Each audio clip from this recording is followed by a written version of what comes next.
Alright guys, Rich here from the RCNetwork.com, and this is build update number 5 on my Axial Racing RR10 Bomber kit version. Now, running big power has its good benefits and its bad benefits. Running plastic drive shafts is the bad benefit. So went to my buddies over at MIP to get some good hardened steel American drive shafts underneath my Bomber kit version. Now, the rear is pretty easy. You can actually just bolt on the Axial Yeti rear version and you're pretty much set to go. Use the included thread gel and the MIP grease, bolts straight up. Now the front's a little bit different because remember, the front is a solid axle and you do have to use the front of the Axial Wraith kit. Now this does come with both front and rear for the Axial Race, so not too much of a cost savings there, but I have lots of builds here at the RC Network and I'm sure I'll use it somewhere. So right here is the drive shafts for the Axial Wraith, and a couple of different sizes here. You have small outputs and longer outputs, so I'm going to experiment with that to see which ones I actually need to minimize or no modify whatsoever on the RR10. Now I do know that there's a couple of companies out there that actually have like an exclusive kit of the MIP Driveshafts for the RR10, but they've been out of stock for a while, so I wanted to just do my own homework and pass that information on to you guys. Alright, so through the magic of YouTube, I have the rear drive shaft already mounted up. Like I said, super simple. It's just a cakewalk to get that installed. Now you do not have to remove the chassis to actually get to it.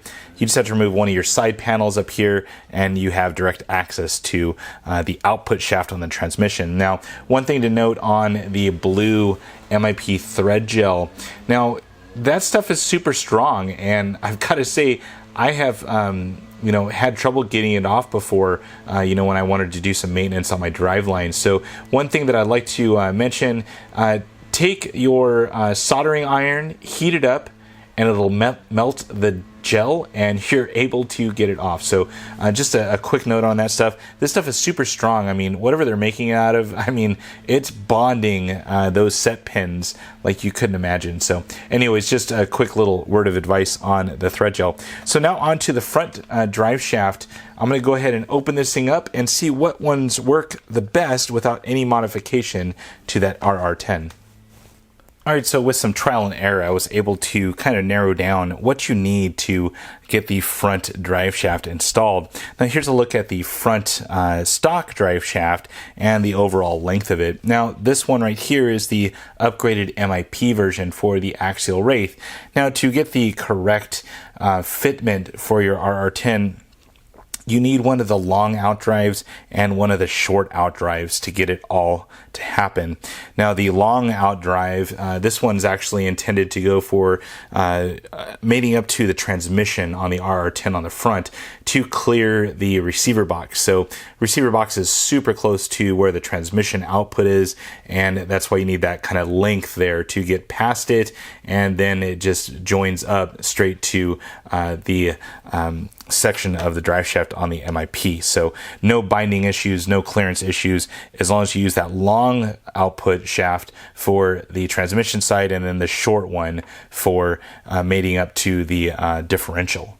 So let me get this stuff installed and we'll see how it looks in the end. Alright, well I got drive shafts put on my RR10 from MIP. This thing worked out pretty good. A little bit of kind of plug and play with getting everything to fit perfectly.